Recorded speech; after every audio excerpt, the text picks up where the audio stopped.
कैसा detail sir আপনি video করতে থাকেন এই একটু সাইড একটু ঠিক আছে ঠিক আছে ঠিক আছে একটু সাইড এরকম সাজবে একটা এক্সট্রা আছে ওর মধ্যে ওটা থাকবে সরে একটু শর্ট সাইড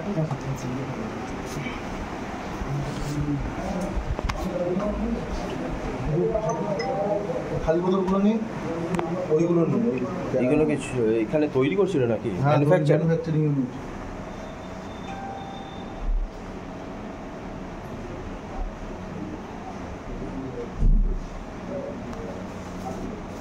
সামনে নিয়ে আসো ভরার জন্য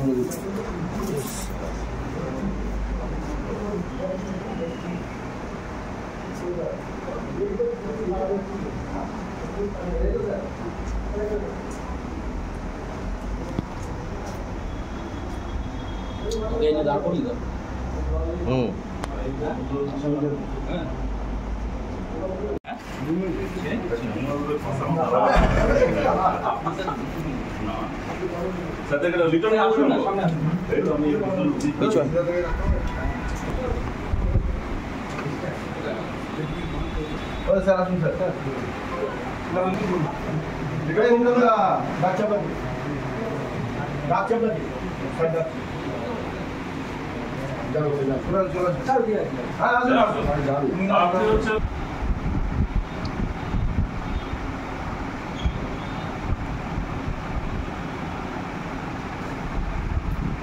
জামদুলের সামনে এনে রাখো না জামদুলের সামনে জামদুল নিয়ে দুটো হাত দিয়ে ডাউনটা ধরে রাখা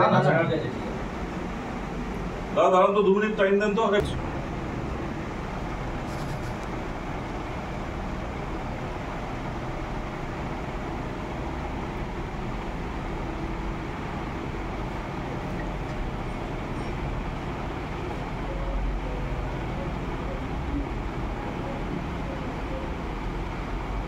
আজকে একটা খবর পেয়ে আমরা একটা রেড প্রোগ্রাম অর্গানাইজ করি। খবরটা ছিল আমাদের এক্সাইজে লিলুয়া এক্সাইজ স্টেশন। তখন আমরা হাওড়া ইন্ডাস্ট্রিয়াল এক্সাইজ ডিস্ট্রিক্টের তরফ থেকে একটা জয়েন্ট উদ্যোগ নিয়ে একটা জয়েন্ট রেড অর্গানাইজ করা হয় এবং লিলুয়া রেঞ্জ গোলাবাড়ি রেঞ্জের যিনি ডিইসি সাহেব ওনার আমরা একসঙ্গে মিলে একটা যৌথ রেড করি।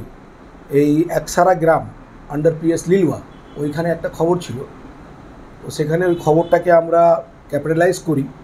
রাস্তাতে প্রথমে একজনকে ডিটেক্ট করা হলো যেটা নিয়ে অন্য জায়গায় যাচ্ছিল, তাকে ধরে লিডিং টু রিকভারি আমরা ওর বাড়িতে যাই, যেখান দিয়ে 96 বটল অফ জাল বিদেশি মদ এবং অ্যারাউন্ড 56 লিটার, তার পাশাপাশি 40 লিটার দুটো 20 লিটারের স্ক্যানের মধ্যে কালার স্পিরিট রয়েছে যেটা দিয়ে ওরা এফেক্টটাকে তৈরি করে, এবং 89 বটলস অফ এমটি বটলস যেগুলো বিভিন্ন সাইজ এবং বিভিন্ন ব্র্যান্ডের, এবং একজনকে ধরা হয়েছে। এই অবধি আমরা এখন জিজ্ঞাসাবাদ করছি যে কোথায় থেকে এই সূত্রটা। এই অভিযান আমরা কন্টিনিউ রেখেছি। যেন কতজন নেমেছিলেন আপনারা এই অভিযানে? আমরা এই লিলুয়া সার্কেল, তার সঙ্গে সদর সার্কেল এবং